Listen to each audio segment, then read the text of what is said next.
Hello Pisces, Sun, Moon, Rising, and Venus signs. Kamusta kayo? Sana po ay nasa mabuti kayong kalagayan.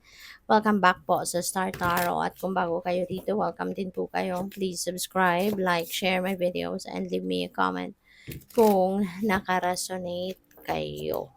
Thank you. So, tingnan natin kung ano pa ang ganap dito for Pisces. We have the Seven of Pentacles. Si Seven of Pentacles, no, natutuwa siya. Natutuwa siya na nakikita niya na nag-grow yung tanim niya, no? Nagkakaroon na ng magagandang ugat, nagiging healthy na. So, kaya he's watching this plant grow.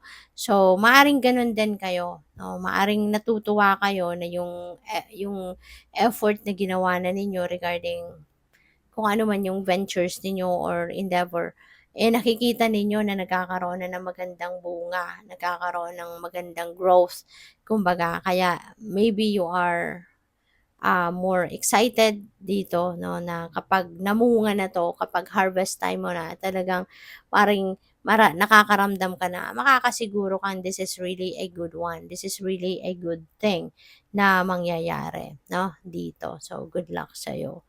So, we have the Sun. Wow, Pisces, ang swerte mo.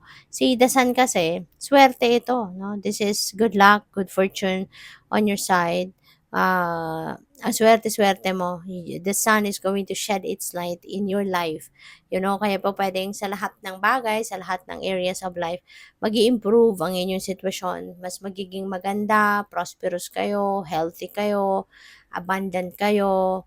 Success ito eh. Success in many different things, different areas of life. Na mapagtatagumpayan mo na kahit mga problema, malulusutan mo ng mga yan. So, definitely, this is a very uplifting and very optimistic energy. Kaya magiging masaya ka, masigla, maswerte. No, magiging maswerte ka.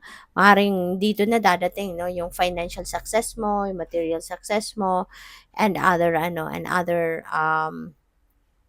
successes, no? Pwedeng ma-experience ninyo yan at this time.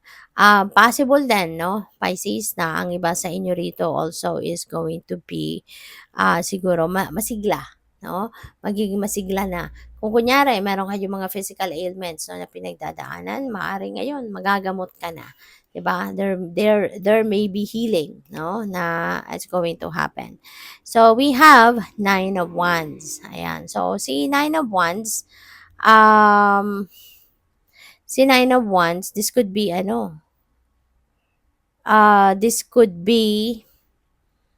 boundaries, no? O pwedeng boundaries ito na kailangan mong ah, iset, no? Kasi baka naaabuso ka din ng maraming tao. Sa kabaitan mo, maaaring inaabuso ka. Sa pagiging generous mo, inaabuso ka, mga ganyan. Kaya siguro, mapapag-isip ka ngayon na, wow, teka lang, 'di ba? Despite my kindness, 'di ba? Pero yun, inaabuso ka. Instead na i-appreciate ka sa mga ginagawa mo, instead na maging ano ka, instead na maging mabait sa 'di ba? Kasi mabait ka sa kanila, parang no, mas lalo nawawalan sila ng respeto sa kasi yun nga, masyado kang mabait, 'di ba? So ngayon maaaring mag-i-impose ka na ngayon ng ano mo, ng ah, boundaries, no? Para na magising naman sila, maging aware sila sa mga ginagawa nila na teka lang, you also need respect, you also need paggalang, 'di ba? Yung gano'n.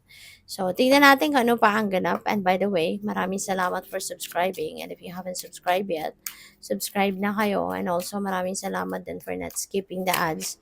Malaking bagay po yan sa akin. And also, please click the join button sa baba ng video kung gusto ninyo na mag-join sa membership. So, we have society. Say yes to all the wonderful invitations coming your way. Excellent networking opportunities and your love interest for singles will be the result. Wow. So, maaari na meron dito mga gatherings, no? At may iimbitahan kayo, social events, social gatherings na pwedeng maimbitahan kayo. So, sabi dito, go for it. Okay? Say yes to them kasi maaring dito mo makikilala ang mas marami pang tao. Maaring you will be meeting more clients, more customers, or po pwedeng makakakilala ka dito na mas marami pang magiging kaibigan ka. And kung single ka naman, baka dito mo makikilala, no, yung potential na maging jowa mo. Baka dito mo makikilala yung magiging jowa mo, magiging boyfriend mo, asawa mo, mga ganyan. Magkakaroon ka ng mga manliligaw, something like that, or liligawan, no? So, your next message is planning. Now is the time to lay down the foundations for your future. And financial gains, oh wow, financial gains are more than likely. So, yung swerteng ito, no? Ito yun. So, magkakaroon ka din dito ng financial gain. Talagang, siguro yung business mo kikita na ngayon, maraming financial successes, no? Yung makakamit mo sa ngayon, marireceive mo. At po pwede, no, na baka meron kayong mga, kunyari, ibebent ng property. 'Di ba? So, talagang kikita kayo rito, pwedeng gano'n. O puwedeng trabaho mo kasi realtor, so puwedeng gano'n din. Or baka kasi private sale ito. Parang siguro sarili mong property, 'yun ang ibebenta mo, 'no? Kaya malaki ang profit na makukuha mo, parang gano'n. So, this is the time also to lay down the foundation for your future, and feeling ko dito this is about um yung financial future, 'no? Kasi merong involved dito na pera, yun ang napi-pick up ko.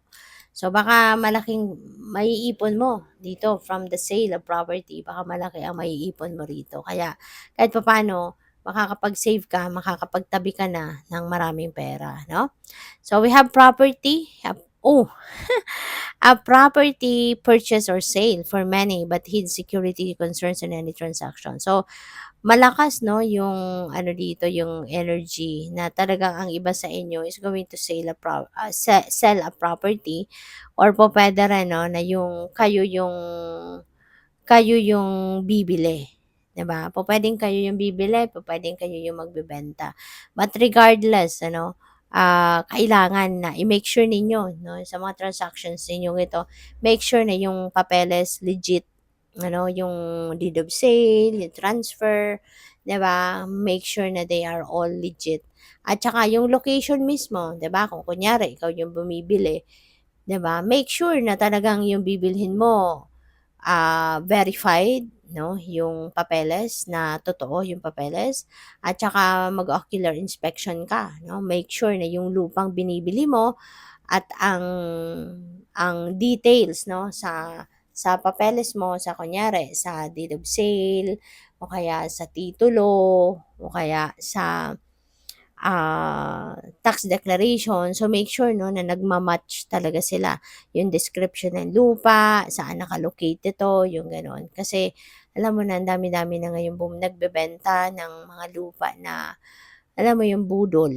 Kaya wag kayong papabudol. Make sure na maging matalino kayo sa pagtingin 'no, sa mga transactions ninyo, sa mga dokumento na pipirmahan ninyo. Okay? So, make sure na everything is verified. Okay? At talagang inalam ninyo kung nasaan yung lupa na yan, yung mga ganyan. Alright? So, what else? We have wisdom.